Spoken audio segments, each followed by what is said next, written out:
Bonjour à toutes et à tous, c'est VinceFF. Aujourd'hui on se retrouve pour une nouvelle vidéo et ensemble on va faire le bilan d'MX Linux 21 après 15 jours d'utilisation. MX Linux 21 utilise une base Debian 11, donc on est sur du ultra solide, et ajoute quelques utilitaires qui sont très sympas pour faciliter finalement la vie de l'utilisateur sur son desktop, et ajoute quelques thèmes pour rendre visuellement très attirant la distribution. Mais avant d'aller plus loin sur le test de MX Linux, je voulais juste vous faire un petit big up sur le blog de Seb, parce que ça fait déjà 2 fois qu'il me fait un peu de publicité sur nos vidéos, sur les vidéos qu'on partage, les podcasts que l'on fait. Et c'est un blog que je suis depuis des années personnellement, où vous y retrouverez du coup les avis, les coups de gueule de Seb sur l'actualité Linux. Et rien que pour ça, ça vaut le détour. Franchement, je vous le conseille, moi ça fait des années que je le suis, on discute beaucoup sur le forum, vous pouvez retrouver nos échanges sans aucun problème, et moi je vous conseille d'y aller faire un tour. Donc voilà, je voulais juste lui faire un big up, et surtout continue comme ça. Donc maintenant que ça c'est dit, on revient sur MX Linux. Donc comme vous le voyez, MX Linux, je ne l'ai pas modifié beaucoup, je suis resté sur un conquis très sobre qui est proposé finalement dans MX Linux. J'ai utilisé l'un des wallpapers proposés par MX Linux, que j'adore. Franchement, je l'adore. Je trouve qu'il rend très bien avec ce conquis-là. La barre, je l'ai laissé à gauche, comme le propose MX Linux, encore une fois, sauf que j'ai fait un petit changement. L'heure et le bouton d'action, je les ai mis en bas à gauche, parce qu'en fait, j'arrivais pas à m'y faire. Je cliquais tout le temps ici pour aller dans le menu démarrer, et en fait, ça m'ouvrait la déconnexion. Donc, en fait, c'était pas fou niveau ergonomie, donc en fait, j'ai juste fait le switch entre les deux, et du coup, j'ai mis ma barre de menu démarrer, enfin mon menu démarrer, tout simplement, en haut à gauche, qui me va beaucoup mieux. Tac. Donc, si on rentre dans le détail, les avantages que j'ai trouvés des Mix Linux 21 sont finalement beaucoup plus nombreux que ceux que j'avais vus pendant le premier contact. Donc, c'est aussi à ça que sert finalement de ne pas s'arrêter à un premier contact. L'utilisation pendant 15 jours m'a fait réfléchir et à l'utiliser, j'y ai vu des avantages que je n'avais pas vus au premier contact. Donc on est sur une bonne stabilité. Sincèrement, les logiciels ne plantent pas, le système paraît robuste et ça fonctionne très bien. On est sur une Debian prête à l'emploi et simplifiée comme je vous l'ai dit. Finalement, je n'ai pas eu à installer grand-chose, tout est fait de base et on a beaucoup d'outils pour nous simplifier la vie. Ces outils s'appellent les MX Tools et comme je vous l'ai dit, ils sont vraiment très pratiques. On a une communauté FR qui est assez importante, on a un forum dédié à MX, et en plus, on a toute la communauté Debian, parce qu'une MX, c'est finalement qu'une Debian 11 un peu pimpée, quoi. Côté point amélioré, donc on a les MX Tools, mais bon Dieu que c'est fouillis. Ça, c'est pour moi le point numéro 1 à faire sur cette MX Linux. Donc, comme on l'a vu, les MX Tools, donc ils sont dans MX Outils, il y en a une palanquée. Et en fait, c'est bien d'avoir des outils MX, c'est vraiment excellent, mais en même temps, c'est un vrai bordel à utiliser et à s'y retrouver. On ne sait pas franchement qui fait quoi de base, et c'est con parce que si on arrive à faire rentrer ces MX outils dans une interface agréable et utilisable, ça deviendrait une vraie force, alors que là, j'en parle comme un défaut. Donc ça, c'est vraiment dommage. À côté de ça, on a la lourdeur du XFCE. Donc là, on a été très étonné lors du premier contact de la lourdeur, que ce soit de KDE, mais aussi d'XFCE. C'est-à-dire qu'XFCE, au démarrage, sur une distribution lambda, par exemple Xubuntu, on est sur grosso modo 450-500 mégas d'utilisation de RAM. Là, on est à plus d'1 giga, donc plus du double. Je ne comprends pas, sincèrement, je ne comprends pas, mais à côté de ça, si je veux ouvrir une fenêtre, par exemple mon Dolphin, ça démarre au quart de tour. Donc en fait, la performance, elle est là, donc le système est très réactif, mais l'utilisation RAM est très lourde. À noter que j'ai quand même un PC qui est plutôt bon, c'est-à-dire que j'ai 16 Go de RAM, mon PC tourne sur un SSD, uniquement sur un SSD, pas de HDD, donc en fait la lourdeur de XFCE, encore heureux que je la ressente pas. Mais peut-être que sur une ancienne machine où finalement MX Linux est souvent conseillé avec XFCE, peut-être que ça peut jouer. Je ne sais pas, j'ai pas testé, mais je me pose la question. En plus de ça, du coup, les points améliorés. Donc on avait les traductions FR qui ne sont pas automatisés dans l'outil de localisation pour certains logiciels. On a vu LibreOffice, on a vu Firefox, où il faut installer manuellement avec l'installateur de paquets ces traductions. Ça, c'est dommage, c'est franchement dommage. Ça pourrait être automatisé. Et du coup, si je reste sur ma localisation, désolé pour les du coup, hein, je vais avoir du mal, mettre uniquement la localisation qui est choisie à l'installation, c'est-à-dire que j'ai choisi la localisation française. Pourquoi j'ai de l'anglais, du portugais, du brésilien, de l'espagnol qui est installé? Je trouve ça pas normal.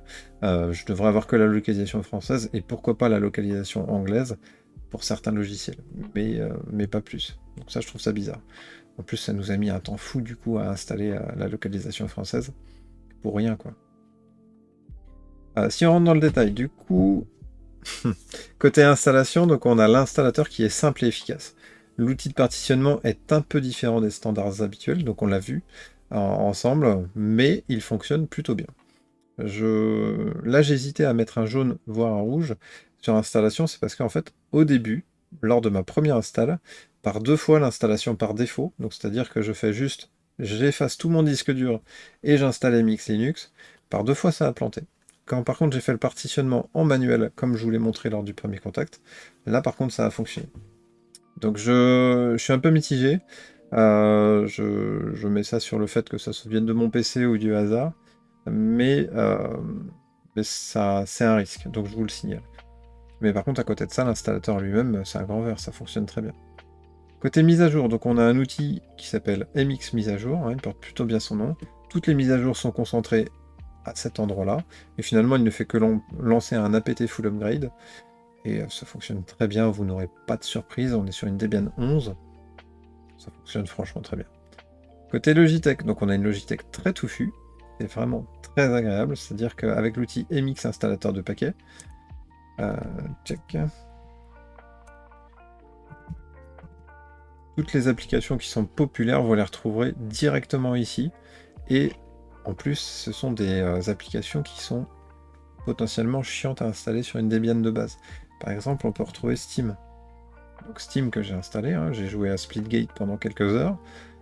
J'ai continué ma partie de Tales of Arise, aucun problème.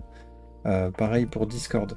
On est sur des utilitaires qui sont soit par Flatpak, enfin en tout cas, on est sur des utilitaires qui auraient demandé à un utilisateur de Debian classique du temps sur le wiki. Là où sur MX, finalement, vous allez dans Applications populaires, hop, vous installez avec le bouton installer, et puis c'est fini. Donc ça, c'est quand même un vrai point positif. Mais à côté de ça, comme vous voyez, l'outil, il a 5 onglets, où finalement, tous les logiciels sont divisés sur ces 5 onglets, et en fait, on a une impression de bazar un peu générale. C'est un peu l'impression des MX outils en général, et c'est que c'est le bazar. Donc là, par exemple, j'ai un accès total à tous les logiciels qui sont disponibles en Flatpak. Si je veux l'installer, j'ai juste à cliquer et à faire installer. Donc ça, c'est super cool. Mais par contre, j'ai la même chose pour chaque dépôt. Ça aurait été intéressant d'avoir tout au même endroit. Ce qui n'est pas le cas, dommage. Voilà, et en plus on n'avait pas tous les logiciels dans la bonne traduction, donc ça aussi c'est dommage. Côté performance et stabilité, donc si je regarde que le côté réactif, c'est un vert, ça fonctionne très bien, c'est rapide. Mais par contre si je prends le démarrage du PC, donc mon PC est éteint, j'appuie sur le bouton on, je chronomètre en combien de temps il démarre, là je suis étonné. Je suis franchement étonné, c'est vraiment lent comparé à d'autres distributions Linux. Donc souvent Linux est considéré très rapide si je le compare à Windows. Là on est proche de ce que fait Windows, donc c'est assez étonnant. Pareil, l'utilisation mémoire de XFCE est vachement élevée. Elle est vraiment vachement élevée, donc c'est étonnant. C'est pas grave sur une machine récente comme la mienne, on le voit pas du tout, mais ça peut peut-être peser sur une machine ancienne avec un HDD. Donc moi je vous le dis, vous en faites ce que vous voulez. Côté personnalisation et style, moi j'adore. Alors là, par contre, c'est vraiment un bon point. Du coup, on a plusieurs thèmes qui sont proposés de base. On a la barre à gauche. Bon, j'ai dû échanger du coup le bouton d'extinction avec le menu Whisker. Une fois fait, je trouve que c'est très intéressant en utilisation, surtout sur un PC avec un format réduit. Souvent, on a tendance à vouloir gagner de la place en hauteur. Donc avoir la barre à gauche, c'est toujours intéressant. Et en plus de ça, du coup, on a plusieurs thèmes d'installer. Donc là, le thème, donc c'est pas le thème fourni de base, mais il est dans l'installation de base. Donc c'est pas le thème par défaut, mais il est fourni dans l'installation de base, pour être précis. Et on a plusieurs thèmes conquis, plusieurs wallpapers, et finalement, bah, on se retrouve avec une installation qui est plutôt sympa. Moi, je la trouve visuellement très jolie, plutôt réussie. Moi, j'en suis content. Je pourrais rester avec pendant quelques mois sans aucun problème. Donc là, je vous ai mis qu'une seule astuce. Donc c'est l'ISO AHS qui en fait fournit un kernel 5.14, alors que là, on est sur un kernel 5.10, un kernel LTS. Donc c'est uniquement à vocation de si vous avez du matériel très récent. Sinon, je vous conseille plutôt de rester sur le modèle LTS, qui fonctionne vraiment très bien. Easy to use, j'ai mis en jaune, mais ça aurait mérité un vert comparé à une Debian, mais je trouve que le fouillis général, bah du coup, bah, ça plombe un peu l'ambiance. Communauté française, on est très bien, on a un forum MX Linux, et en plus de ça, vous profitez de toute la communauté Debian. Donc on se retrouve avec un jaune parce que j'ai pas été emballé par la proposition, je trouve que le fouillis m'a bloqué, même si à l'utilisation, en fait, plus je l'utilise et plus j'aime bien MX Linux, ça peut paraître assez bizarre, mais plus je l'utilise et en fait finalement tous mes logiciels sont installés, tout est configuré comme je l'aime, je commence à prendre mes habitudes. Donc là on arrive à 15 jours et finalement ça pourrait être un système que je conseille aujourd'hui. Malgré la lourdeur. Mais en fait je conseillerais MX Linux plutôt pour des machines récentes avec un SSD. Bizarrement c'est pas du tout l'image que je m'en faisais. Euh, Et en fait, si on veut pas être embêté, si on a une utilisation assez basique de son PC, c'est-à-dire bureautique, mail, quelques jeux, et ben en fait on a tout de base avec l'installateur de codec, on a vraiment tout. Et finalement, pendant les 4 prochaines années, avec MX Linux 21, vous serez peinard en fait. Ça c'est bon à savoir, c'est franchement bon à savoir. Euh, voilà. Côté mise à niveau aussi, par exemple, pour passer de MX Linux 19 à MX 21, c'est pas supporté. C'est-à-dire que MX vous conseille de réinstaller votre machine tous les 2 ans. Ça peut être un frein pour beaucoup aussi. Donc là, j'ai mis un jaune qui aurait tendance à partir sur le vert, mais ça reste un jaune encore aujourd'hui. Il y a eu trop de défauts. Le premier contact a été vraiment plus que mitigé comparé à d'autres distributions. Même si aujourd'hui, comme je vous le dis, j'en suis plutôt content. Donc je suis réservé.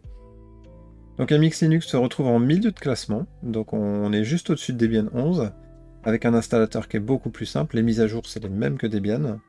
Le matériel, donc là, matériel on est en jaune uniquement parce que les pilotes NVIDIA ne sont pas installés de base, il faut aller sur installer pilote NVIDIA. Ça c'est plutôt cool en fait, c'est plutôt bien fait. Donc, en fait il faut aller sur l'installateur de pilote NVIDIA, et pouf, il va vous installer le dernier pilote NVIDIA LTS. Donc c'est plutôt bien fait, mais ça reste un jaune parce que c'est pas fait de base. Côté installateur d'application, donc on a l'outil MX Installateur. Donc là, c'est plutôt un vert, ça fonctionne plutôt bien. En plus, il intègre directement les Flatpak, donc c'est vraiment un vert. Hein. Mais attention quand même, il est fouillis, comme je vous l'ai dit. Côté performance et stabilité, donc on est très bon sur la partie réactive, sur la stabilité aussi, mais sur la partie performance en utilisation RAM, on est un peu moins bon. Côté custo et finition, bah, je le trouve très bien. Sincèrement, je le trouve très bien. Easy to use, donc moyen à cause de ce côté un peu fouillis, voire carrément fouillis. Et donc ça fait un bilan jaune, sans coup de cœur pour l'instant. Donc j'espère qu'MX Linux 23 arrivera à corriger ces petits défauts, et une fois fait, bah, sincèrement, on sera sur une distribution qui peut être très intéressante. La prochaine étape, on va tester Fedora 35, du coup avec la team Premier Contact. Ce test sera fait mardi 10 novembre à 18h ou 18h30. À noter que on va changer un peu la façon de faire notre premier contact. Bon, c'était la première fois qu'on le faisait la dernière fois. Là, on va essayer de spécialiser un peu plus et de réduire le temps, à faire un peu moins de blabla, un peu plus de synthèse. En tout cas, c'est l'idée. Bon, bah voilà. En tout cas, j'espère que vous avez aimé ce bilan. N'hésitez pas à poster quelques commentaires sur ce que vous pensez de la distribution et sur l'avis que j'en donne. Évidemment, c'est un avis subjectif, je tiens à le préciser. Et ben, sur ce, je vous dis tchuss. Allez, à plus.